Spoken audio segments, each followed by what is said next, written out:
noches, amados hermanos y hermanas. Les saludamos a todos en el amor de Cristo. Hoy es el miércoles 2 de marzo del año 2022, después de Cristo. Esta es la reflexión bíblica semanal de la primera iglesia bautista de New Brunswick, New Jersey, en los Estados Unidos de América.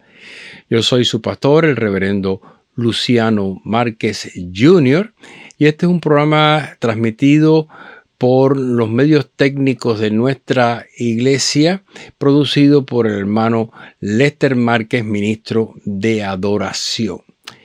Estamos presentando una serie que hemos llamado Elías de nuestros días.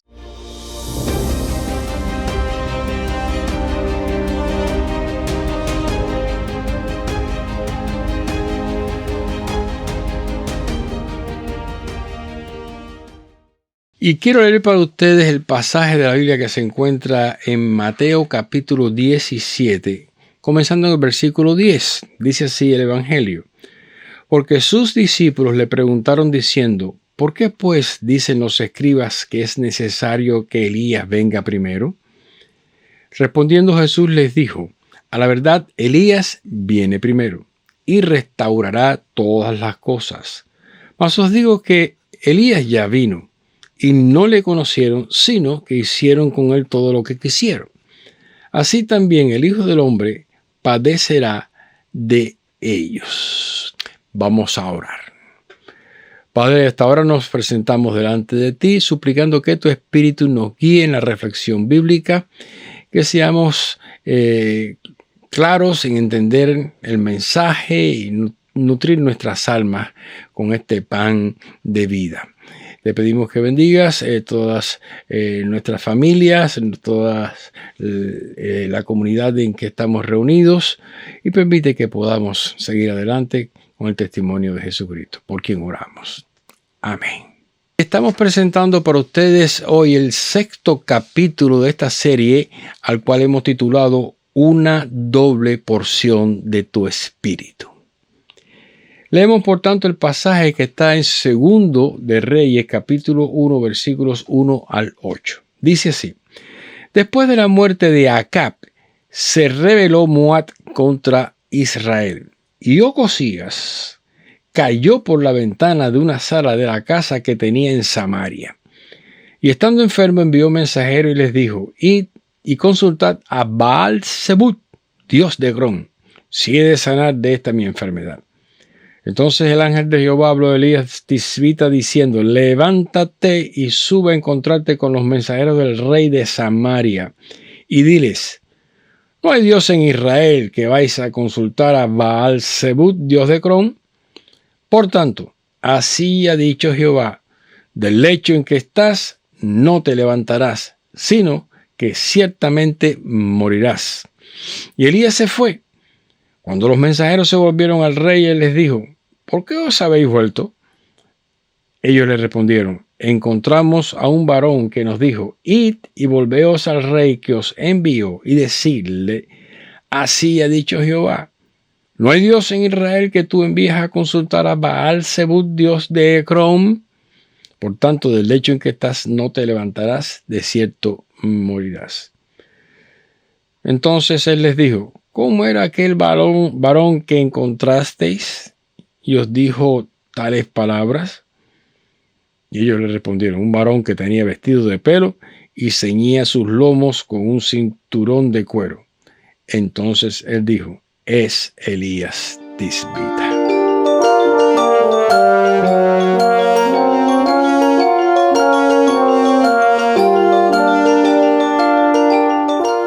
Hay un intermedio en la historia de Elías que no vamos a estudiar en esta serie. El último capítulo del primer libro de Reyes, pues diserta largamente acerca de las relaciones que tuvo este viejo pillo taimado rey de Israel, Acab, con el joven piadoso nuevo rey de Judá que estaba en Jerusalén, Josafat. De hecho, asombrosamente había como una especie de paz entre ellos, y se nos cuenta allí que fueron juntos a la guerra contra los sirios que estaban al norte de Israel, una aventura que fue fatal para Acab y casi también lo es fatal para Josafat. En ese capítulo aparece también un distinguido profeta del cual no teníamos antecedente ninguno, llamado Micaías. Y este hombre apareció con un impacto muy al estilo de Elías. Tal vez era uno de los hijos de los profetas o un discípulo de Elías. Pero de dónde salió Micaías no sabemos. Lo que sí sabemos es que Jehová reveló palabra firme, segura, cierta, directa por medio de este hombre. Y así termina la historia de Acab en aquella batalla contra las tropas de Siria, cumpliéndose en parte lo que ya se había anunciado, de que su sangre sería lamida por los perros en Samaria. Acab resultó herido de muerte en esa batalla. Josafat se salvó de milagro. Pero mientras tanto, este Ocosías, hijo de Acab, asume el trono en Samaria. Y Josafat se retira y regresa a Jerusalén. Esa es otra historia que había que analizar un poco porque tiene significación en estos días. Pero tampoco vamos a entrar directamente en su análisis. Solo diremos que nos parece que no estuvo bien que un hombre como Josafat, que era adorador de Jehová, que respetaba a Jehová, que hacía cumplir la ley de Jehová, se ligara en negocios con este Ocosías, por muy patriótico que pareciera aquella gesta, para hacer aquella batalla. De hecho, después el sucesor de Ocosías querría hacer negocios con Josafat y Josafat no hizo negocios nunca más con los reyes de Samaria. Lo cierto es que Elías, quien al parecer está retirado, no está actuando presencialmente en todos los eventos de la nación mientras estaban Micaías y otros profetas ministrando, él habría de recibir una nueva misión del Señor para volver a la palestra nacional. ¿Y de qué manera? Miren cómo leemos en estos versículos más adelante. Pero lo que queremos apuntar es que a veces, y con mucha frecuencia, un siervo de Dios tiene trabajo que cumplir hasta el último día de su vida. Hay mensajes que son muy duros, pero son inevitables en los propósitos de Dios. Hay a quien le toca, porque Dios lo manda, llevar un encargo de naturaleza difícil de soportar, pero alguien tiene que hacerlo. En este caso, pues Dios no usó a Micaías ni a ninguno de esos otros profetas, sino trajo a Elías, a quien pudiéramos decir que era el profeta mayor en toda aquella época. Eso nos hace recordar un poco una porción de la historia norteamericana de este país. George Washington fue el primer presidente de los Estados Unidos. George Washington fue el general de las tropas americanas que lograron la victoria sobre la colonia británica, sobre las 13 colonias, valga la redundancia. Pero es interesante saber cómo este George Washington tuvo una actitud que se ha catalogado de manera excepcional y solamente tiene un paralelo con un personaje de la antigua Roma llamado Cincinnati. Y es que este general Washington, a quien llegaron a llamar excelencia, quien pudo haber reclamado incluso ser el rey de las nuevas colonias antes que hubiera una declaración de democracia, cuando él terminó la guerra, cuando él ganó la última batalla, se fue a su casa, ahí cerca de lo que hoy es la ciudad de Washington, sobre el río Potomac, a atender a su familia, a atender a su propiedad. Pero allá lo llamaron los congresistas del primer de la primera elección presidencial para que él fuera el presidente. No tuvo contrario, no tuvo oponente, no hubo más nada que elegirlo a él, y Washington aceptó ser el presidente. Cumplió su periodo de 4 o 5 años y se volvió para su casa. Y no pasó mucho tiempo antes que el mismo Congreso lo volviera a llamar. No había mejor candidato que él, que tomara un segundo periodo, que lo tomara. Washington finalmente volvió a ser presidente. Así que en 3 ocasiones este hombre se retiró, pero la nación lo reclamó, lo llamó, lo trajo a la palestra pública, a la responsabilidad, y este hombre hasta el último día de su vida supo cumplir con la misión que él tenía por naturaleza. En casos como esos, hoy día tenemos muchas veces que responder así al llamado del Señor. Y muchas veces tenemos que decir, bueno, si tú lo dices. Para algunos estas frases es un poco desdeñosa, un poco sarcástica, porque expresa una credulidad media, pero no siempre es así. Yo imagino que Washington habrá dicho al Congreso, bueno, si tú lo dices, y se lo dijo 1, 2, 3 veces. En nuestro caso, los cristianos debemos aprender a decirla con aceptación. Dios, si tú lo dices, es porque es así. Y eso no tiene duda ninguna para un creyente fiel que está bien fundado en la palabra de Dios. El caso es que este rey Ocosías se cayó de una ventana, damos por entendido que tenía que ser un piso alto, sabe Dios qué andaba haciendo por ahí arriba, por el techo, y al parecer las lesiones de este accidente doméstico lo dejaron él en condición grave, enfermo, limitado. No podemos imaginarnos, figúrense ustedes, una fractura de la columna, o no se dice el detalle, no habría médico tampoco para decirlo, ni radiografía en aquellos días, pero su estado de salud era precario, con amenaza de llevarlo a la tumba. Yo imagino que los médicos que él tenía, o los que hacían ese papel, le habrán dicho, tu caso es de muerte. ¿Y qué se le ocurre a esto Ocosías? Bueno, pues consultar a los dioses falsos acerca de su destino, a este Baal Sefrón de Ecrón. Ya no podría tal vez consultar a los Baales de Monte Carmelo, pero todavía quedaban adoradores falsos porque la influencia de aquella perversa Jezabel había quedado en la tierra de Israel. No acababan aquella gente de entender la reverencia y la sumisión que debemos a Jehová el Señor. Por lo tanto, no hubo buenas noticias para él. Tu enfermedad, tu accidente, tu estado de salud no te va a llevar a ninguna mejoría, vas a morir. Y eso nos recuerda un poco el Salmo 78:8, donde el salmista dice, no sean como sus padres, generación contumaz y rebelde, generación que no dispuso su corazón ni fue fiel para con Dios, su espíritu. Así que en ese recorrido que van los mensajeros al lugar idolátrico en Ecrón, que era un territorio fuera de Israel, Elías interviene, se aparece. De hecho, fíjense que el detalle es que Dios le dice, levántate y desciende. Así que Elías estaba en alguna loma, en una cumbre, porque después va a aparecer en esa posición. Y se encuentra con aquella gente, la para en seco. Aquella gente no sabía quién era Elías. Y han pasado algunos años y no tenían ni idea quién era aquel personaje. Tal vez nunca lo habían visto en persona.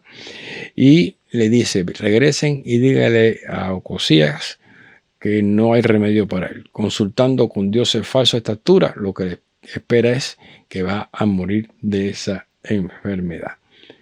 Los siervos regresan demasiado pronto, algo que debe haber notado aquel rey. ¿Cómo que están de regreso? ¿Qué pasó? Bueno, se nos apareció un hombre que nos dijo esto y esto y esto y esto. Y yo me imagino que Ocosías, recordándose lo que él tenía que haber visto en casa de su propio padre, en las discusiones que su padre Acab haya tenido con Elías antes, preguntó, ¿y cómo es esta persona? ¿Se viste así y así? Y efectivamente, Yo me imagino que Ocosías puede haber dicho algo así como eso. ¡Otra vez! No hay forma de librarse de este hombre. Yo pensaba que ya ni existía. Bueno, tarde para Ocosías sin darse cuenta de esto, porque con la misma testarudez con que él trata de hacer venir a Elías a la fuerza, va a recibir más sanciones. Él dice, vayan y búsquenlo a como sea. Y Elías ahora no está escondido. Elías está allí en la punta de una loma sentado y los militares vienen en son de guerra y con amenaza. Usted tiene que venir, está obligado. 2 partidas. Elías las destruye, las consume con fuego del cielo. No era nada nuevo. Había hecho bajar fuego en el Carmelo, pero esta vez fue fuego abrasador. No podemos imaginar, ¿no? Es algo sobrenatural, espantoso que sucediera eso. Los reprende de esta manera a los siervos del rey, y solo el tercer capitán con sus soldados se salva, porque parece que este hombre un poco más inteligente y ya aleccionado con el desastre que habían tenido las 2 cuadrillas anteriores, viene y le suplica con sensatez y con una actitud y maneras cumplidas para que vaya a ver al rey Ocosías. Inmediatamente entonces el ángel de Jehová, otra vez el ángel de Jehová se aparece, dice 2 de Reyes 1:15. Entonces el ángel de Jehová dijo a Elías, desciende con él, no tengas miedo de él. Y él se levantó y descendió con él al rey. Había que haber tenido miedo de los anteriores capitanes, habría que haber tenido miedo de Ocosías o algo así. No sabemos si todavía Jezabel estaba viva, después se cuenta de ella, pero en ese momento no sabemos. Lo cierto es que todavía Dios tiene que alentar al profeta y ponerlo en marcha. Levántate sin miedo, porque el mismísimo ángel de Jehová, que en este caso, como dijimos, representa a la segunda persona de la Trinidad, ha venido para impulsarle, para respaldarle, y así llegó Elías a Samaria. El encuentro con aquel rey Ocosías, a quien tal vez Elías nunca le había visto la cara, por supuesto, lo mismo Ocosías se recordaba por la figura, fue un encuentro dramáticamente terminal, radical. Así lo leemos en 2 de Reyes 1, 16, 17. Y le dijo, así ha dicho Jehová, por cuanto enviaste mensajero a consultar a Baal-Zebut, dios de Crón, ¿no hay Dios en Israel para consultar en su palabra? No te levantarás, por tanto, del lecho en que estás, sino que de cierto morirás. Y murió conforme a la palabra de Jehová que había hablado Elías. No sabemos si murió en ese momento exacto que Elías está hablando, si murió después. Estos pasajes no nos dan nunca muchos detalles, pero ciertamente la historia recoge que aquel hombre que apenas llevaba en el reinado un par de años murió irremisiblemente de aquella enfermedad, de aquellas lesiones, o como lo querramos decir. Tal como fue en los tiempos antiguos, los interlocutores contemporáneos que somos nosotros tendremos que aceptar como aquellos días y decir, bueno, si tú lo dices. Y es importante que nosotros como hijos de Dios, que tenemos un mensaje que dar a esta generación, a este pueblo que está viviendo con la misma rebeldía y siendo tan contumaces como aquellos antiguos, tenemos que afirmarle que Dios siempre dice la verdad y lo que Él dice es real. Si tú lo dices, así mismo es. Nosotros no nos queda duda. Si está en la Biblia, es verdad. Si lo dijo Dios, es la realidad. No hay manera que podamos tener ningún tipo de dilema en este caso. Nadie se escapa de las sanciones divinas, en especial aquellos que tercamente se oponen a la palabra de Dios y a la voluntad expresa y reiterada del Señor, no se escapan en manera alguna. Y nosotros pues, tenemos que volver a decir, Dios lo dijo y así fue. Si tú lo dices, Señor, así mismito es. Este episodio termina en este punto. No hemos podido, por supuesto, analizar todos los detalles porque hay muchos, pero lo cierto es que en el pasaje que estamos leyendo, el segundo de Reyes, el episodio quedó listo para su desenlace, lo que haremos y observaremos al presentar el siguiente episodio en que todo va a quedar resuelto.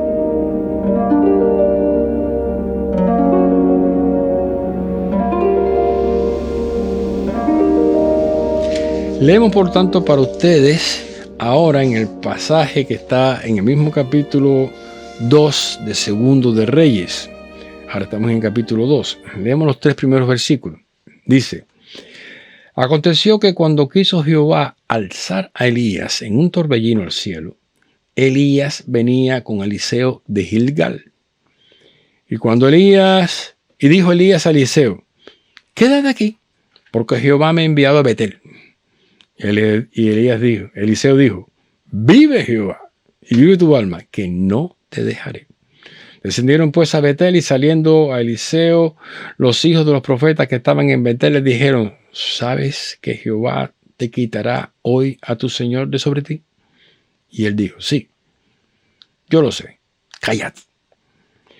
La historia se precipita a este desenlace espectacular, anunciado. Dios tiene un colofón celestial preparado para el final de la vida de este profeta que dejaría una huella excelente en la nación hebrea hasta el día de hoy. De forma indeleble, la personalidad, el ministerio, el testimonio de este profeta está ahí latente, vigente, es auténtico. El relato salta directamente a este episodio final. Es un relato en que encontramos a Elías y a Eliseo yendo a varios lugares. Así que ya Elías se está moviendo ya no está en la cumbre encaramado allá, ya no está escondido en una cueva, ni en casa de la viuda, ni en el monte Oret. Elías andará para arriba y para abajo por todo el territorio de Israel con su siervo preferido, su siervo único, Eliseo, al cual dijimos que no era un siervo común, era un sucesor, y él lo sabía.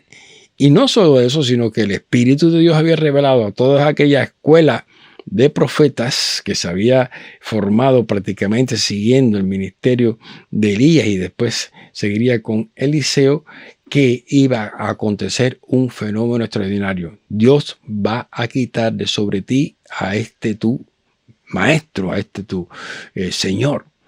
Bueno, tal vez ellos no tenían idea de cómo iba a pasar, aunque en la entrada del relato sí hablan del torbellino que arrebataría a Elías, porque es un relato que está escrito con posterioridad. Pero Dios había encargado a Elías: entrena a Eliseo para que sea tu sucesor. Y Eliseo, a su vez, había recibido esta comisión de parte del Señor de que él debería estar listo para asumir el máximo papel profético de la nación llegado su momento.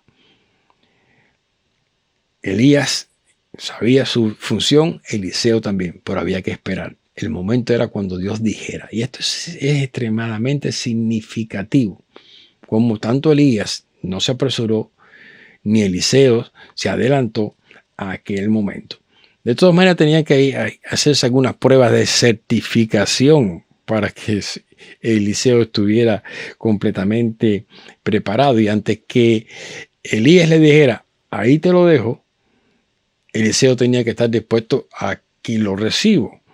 Y entonces, pues, esa licencia de ser el líder profético que Dios había de otorgarle a él tenía que ser paulatinamente obtenida para que Elías terminara y Eliseo comenzara. Eso nos hace recordar este pasaje de Primera de Corintios, capítulo 3, 12 al 14. Miren lo que dice el apóstol. Y si sobre este fundamento alguno edificare oro, plata, piedras preciosas, madera, heno o hojarasca, la obra de cada uno se hará manifiesta, porque el día la declarará, pues por el fuego será revelada, y la obra de cada uno, cual sea, el fuego la probará. Si permaneciere la obra de alguno que sobreedificó, recibirá recompensa. Eso nos hace pensar en una contextualización contemporánea de que hoy día pues hay personas que estudian, hacen carreras universitarias o carreras técnicas y terminan sus estudios, pero no están listos para operar en el campo de su especialidad hasta que no reciban la licencia o el certificado de operación, sea algo técnico, sea algo médico, sea algo académico. De hecho, muchas veces esas licencias se demoran mucho, aunque sea un graduado con un título, porque tienen que acumular tiempo de experiencia en ese trabajo, muchas veces sin tener la atribución de su título.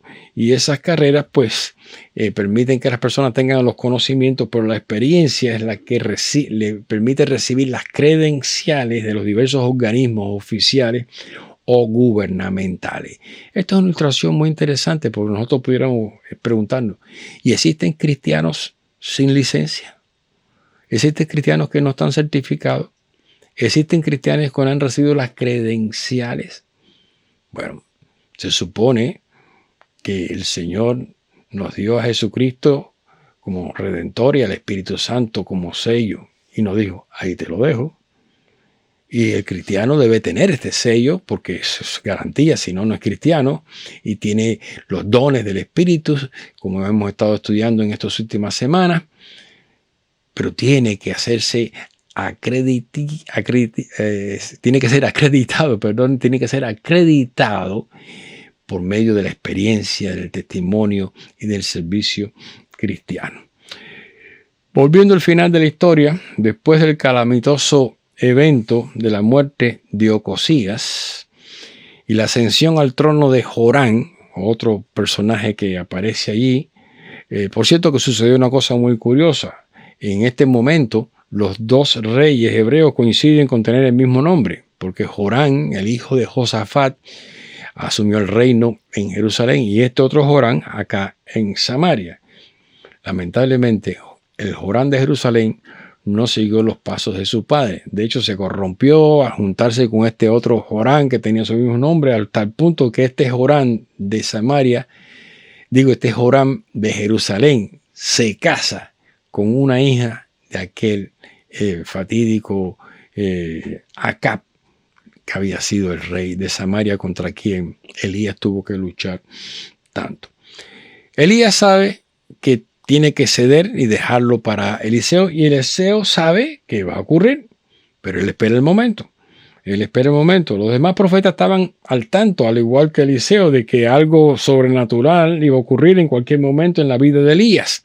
Pero Elías mismo no sabe lo que va a ocurrir, solo que él confirma a Elías que él puede recibir una doble porción del Espíritu que estaba en él y podría reposar así en él, en Eliseo, como sucesor. Y es que Eliseo lo pidió. Yo quiero ser el doble que tú. ¿Había una pretensión vanidosa? No, evidentemente no lo había. Sencillamente que él tenía esa comisión de parte de Dios. La historia de Eliseo, que viene después de este capítulo, es aún más, pudiéramos decir, llena de impacto, llena de impresiones tremendas, de acciones extraordinarias, en que Eliseo cumplió un ministerio profético fantásticamente aprobado y dirigido por Dios. Pero en este momento, Eliseo solamente está diciendo, yo quiero tener doble lo que tú tienes. Y le iba a hacer falta porque iba a enfrentar doble los problemas que había enfrentado Eliseo. Y yo digo, qué bueno que la iglesia pudiera tener este doble espíritu. ¿Ustedes se imaginan que todos en la iglesia estuviéramos como los profetas, que todo el mundo sabía que Eliseo iba a suceder a Elías, que todo el mundo sabía que Elías iba a ser arrebatado, que todo el mundo estaba esperando que Dios iba a hacer cosas extraordinarias? Aquella iglesia que pudiéramos decir formaban los hebreos, los judíos, los israelitas que respetaban a Dios, que adoraban a Dios, que formaban parte de esta escuela profética. Ellos necesitaban un doble espíritu. Nosotros, los cristianos de esta época, los creyentes de este tiempo, la iglesia para este siglo, necesita un doble espíritu, y que el Señor nos los deje como garantía para que podamos operar. Finalmente, Eliseo ya había madurado para la sucesión, y Elías podría partir con esta satisfacción de llegar al final de su carrera con toda compensación y complacencia y alegría. Y llegó el momento. Y de forma inesperada, no vamos a enfocar mucho esto porque queremos dejarlo para el epílogo, Elías es arrebatado al cielo y se convierte en el único segundo persona de toda la historia que no murió, contando eso con Enoc y Elías, que aparecerán después en Apocalipsis, pero eso es otro estudio, ¿no? El epílogo fue maravilloso, en un carro de fuego, rodeado de ángeles y de cosas maravillosas. Elías, en un torbellino, en un arrebato, asciende, desaparece en el cielo y todo el mundo se queda allí. Si hubiera tenido oportunidad a última hora, Elías le hubiera dicho finalmente una vez más a Eliseo: ahí te lo dejo, ahí te lo dejo. Nosotros sabemos que llegará el día final en que todas las cosas van a concluir como Dios lo ha anunciado. Puede ser que otras personas estén al tanto de nuestro peregrinaje espiritual y pongan los ojos en nosotros. Por eso debemos tener ese doble espíritu también de servir al Señor, porque algunas personas están a la expectativa de lo que Dios va a hacer o lo que Dios va a dejar de hacer en los tiempos que estamos viviendo. Para ese momento de sucesión, de continuación, de seguimiento, nuestro discipulado tiene que haber madurado.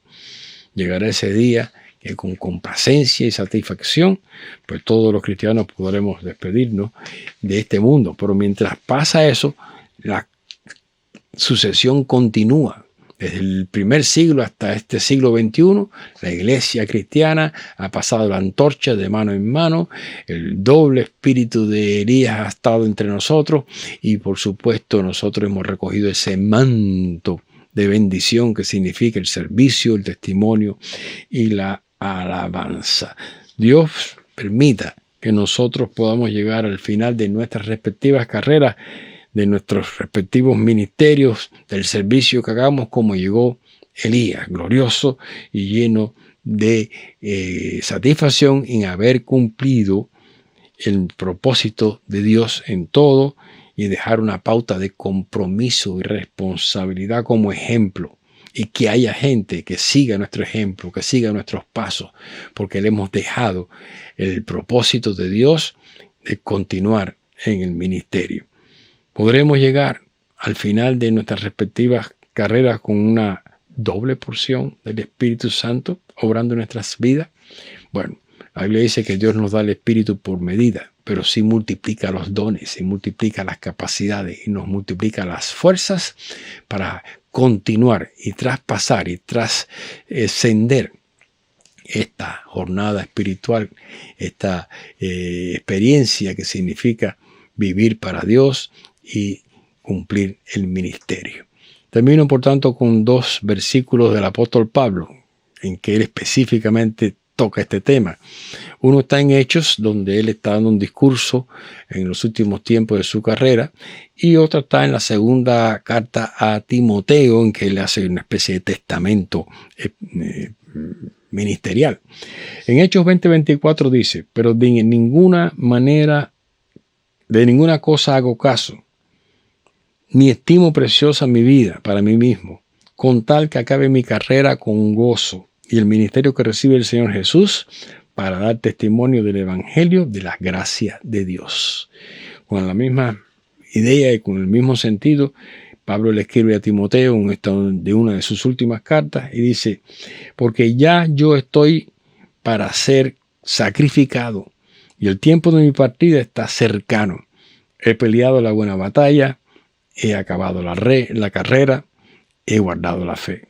Por lo demás, me está guardada la corona de justicia, la cual me dará el Señor juez justo en aquel día, y no solo a mí, sino también a todos los que aman su venida.